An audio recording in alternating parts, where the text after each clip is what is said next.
नमस्ते। कैसे हैं आप?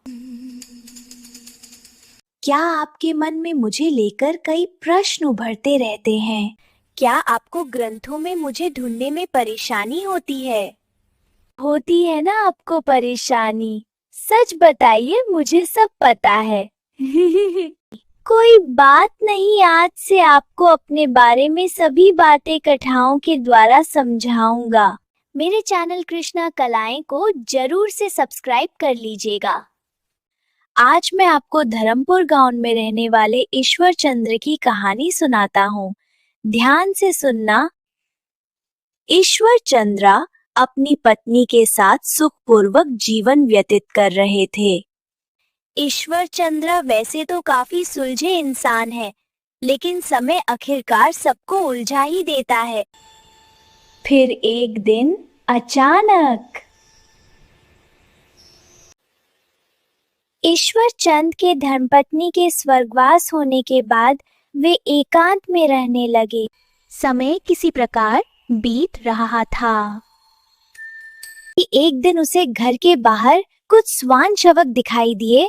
ईश्वर चंद्र अपने घर के अंदर गए और उनके लिए कुछ भोजन निकाला। एक सिलसिला शुरू हो गया था।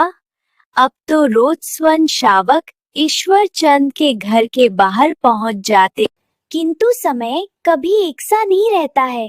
रहता है क्या? ईश्वर चंद्र को एक खेल सूझा। अगली सुबह जब श्वान शावक उसके घर आए, उसने उनका तिरस्कार किया, उन शावकों को दूर भगाया, जानबूझकर। सारे श्वान ईश्वर चंद्र के व्यवहार से दुखित होकर दूर चले गए। इसी बीच एक विलक्षण घटना हुई। शावकों में एक ऐसा भी था जो ईश्वर चंद्र के आगे पीछे घूमता रहा। उस एक शावक को ना अपमान की चिंता थी, ना ही भोजन की आस थी। उस शावक को तो चाहिए था ईश्वर का साथ, उनका प्यार। अपने आगे पीछे शावक को घूमते देख ईश्वर चंद्र के मन में दया आ गई। ईश्वर चंद्र से अब रहा नहीं गया। ईश्वर चंद्र ने शावक को अंग में भर लिया, उसका भरपूर सत्कार किया।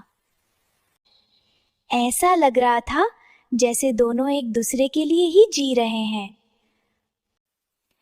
ईश्वर चंद्र ने इस दाव के लिए उसे अपने साथ रख लिया। ये कहानी खत्म हो गई। तो क्या समझा आप लोगों ने? ईश्वर को पाना आसान है या कठिन? कमेंट में जरूर बताएगा, मैं सबके उत्तर पढ़ूंगा।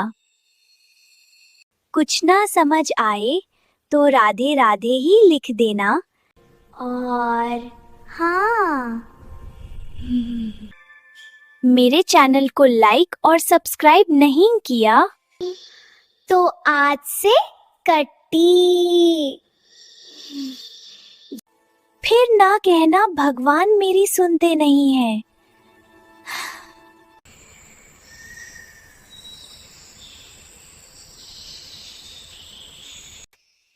मेरी बातें आपके दिल को छू गई हो तो सभी से शेयर जरूर कीजिएगा।